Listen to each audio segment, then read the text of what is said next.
காஞ்சிபுரம் ஸ்ரீ ஸ்ரீ சந்திரசேகரேந்திர சரஸ்வதி விஸ்வ மகாவித்யாலயா பல்கலைக்கழகத்தில் தூய்மை இந்தியா திட்டத்தின் கீழ் பல்கலைக்கழக வளாகம் சுத்தம் செய்யப்பட்டது. காஞ்சிபுரம் ஏனாத்தூர் பகுதியில் அமைந்துள்ள ஸ்ரீ சந்திரசேகரேந்திர சரஸ்வதி விஸ்வ மகாவித்யாலயா பல்கலைக்கழகத்தில் பல்கலைக்கழக துணைவேந்தர் சீனிவாச பதிவாளர் ஸ்ரீராம் ஆகியோர் வழிகாட்டுதலின்படி BA துறை முதல்வர் வெங்கட்ரமணன் தலைமையில் துணைத் தலைவர் ஜெயப்பிரியா முன்னிலையில் தூய்மை இந்தியா திட்டத்திற்கு கல்லூரி வளாகம் சுத்தம் செய்யும் நிகழ்ச்சி நடைபெற்றது. இதில் BA துறை மாணவ மாணவிகள் ஆர்வத்துடன் வளாகத்தினை தூய்மை செய்தனர். இதனைத் தொடர்ந்து தனது அனுபவங்களையும் கல்லூரிக்கு நிர்வாகத்திற்கும் நன்றிகளையும் தெரிவித்தனர்.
SCSM யூனிவர்சிட்டியில் பிஎட் ஃபஸ்ட் இயர் சான்ஸ்கிரிட் பண்ணிகிட்ருக்கேன். இன்றைக்கி தூய்மை இந்தியா திட்டத்துக்கு எங்கள் காலேஜ் வளாகத்தை இன்றைக்கி நாங்கள் எங்கள் ஸ்டூடெண்ட்ஸ் எல்லோரும் சேர்ந்து தூய்மை பண்ணோம், சுத்தம் பண்ணோம்.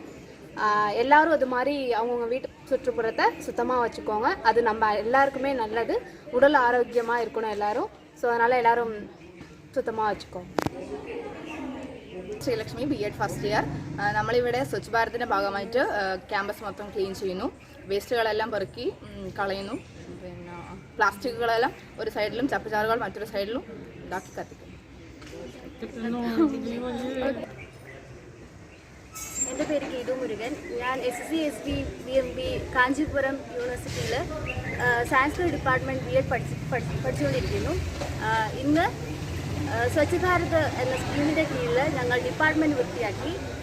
എല്ലാവരും വീട് നന്നായി വൃത്തിയാക്കി സൂക്ഷിക്കുക, പരിസരവും നന്നായി വൃത്തിയായി സൂക്ഷിക്കുക, കാരണം അത് നമ്മളുടെ കർമ്മമാണ്. నా పేరు శ్వేత. నేను శ్రీ చంద్రశేఖరేంద్ర సరస్వతి విశ్వ మహావిద్యాలయం డీమ్డ్ యూనివర్సిటీలో BEd ఫస్ట్ ఇయర్ చేస్తున్నాను. ఈరోజు మా కరికులంలో భాగంగా స్వచ్ఛ భారత్ ప్రోగ్రామ్ జరిగింది. సో ఈ ప్రోగ్రామ్ ఏంటంటే మాకు ఎవ్రీ ఇయర్ కండక్ట్ చేస్తారు. మనం మన సరౌండింగ్స్ క్లీన్గా ఉంచుకుంటేనే మన హెల్త్ మనం కరెక్ట్గా మెయింటైన్ చేయగలము అనేది ప్రధానమంత్రి నరేంద్ర మోడీ గారు స్టార్ట్ చేసిన ఒక ఆయోజన ఇది. సో ఆ ఆయోజనని మా కరికులంలో భాగంగా ఈరోజు మేము పాటించడం జరిగింది.